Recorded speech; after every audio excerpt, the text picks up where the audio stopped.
Okay. And you're based where?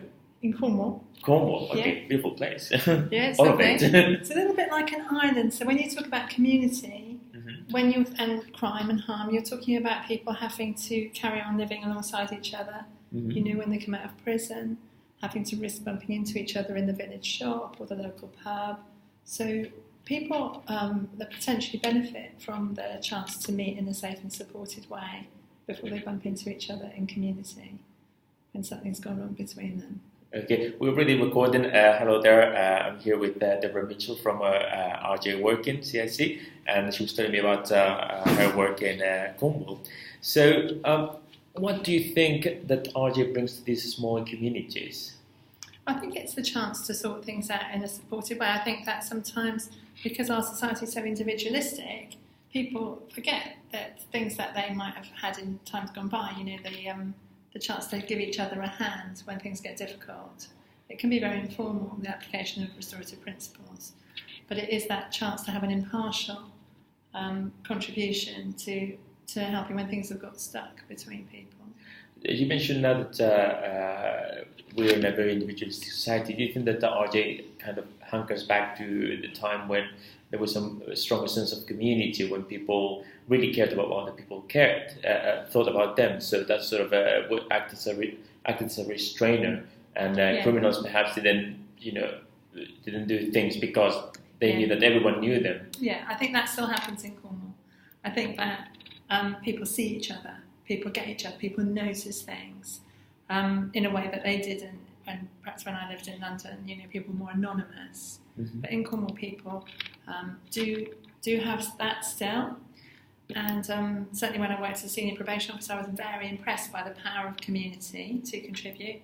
But there is a downside, there's an underbelly, which is that sometimes people can find it hard to shake off labels. Sometimes people can find it hard to have that fluidity that comes with a more urban life, more urban communities. So they can't read in to the other societies. Sometimes people have that kind of condemnation script, if you like, that comes with, and this is the relationship between RJ and the desistance model, and they need to have the opportunity to do things differently.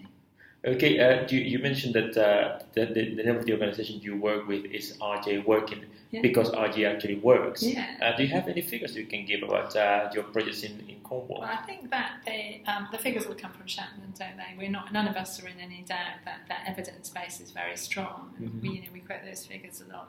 In Cornwall, we're designing bespoke interventions, contributions really, rather than interventions for unique situations.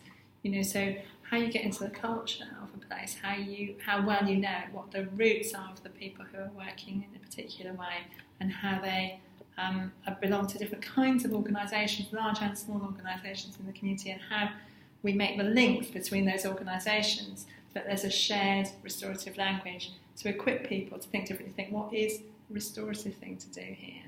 And so what you do is you look at local structures, like local people and local organisations to bring the message of restorative justice, and also to derive benefits from having already someone that is trusted within the community. Yeah, exactly.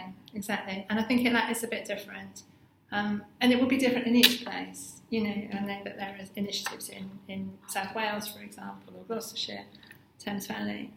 That everywhere has its own way of evolving those relationships that will strengthen through a shared language. So I think it is important that geography plays a part. And cultural awareness as well, because every village even has its own microculture. Every region obviously does as well. Cornwall has one, and then Wales will have another one. Yeah. And yet these principles are universal, and yet there's something about all of these initiatives which have something in common as well as something distinctive. So we're going for the best of both, always. Best of both.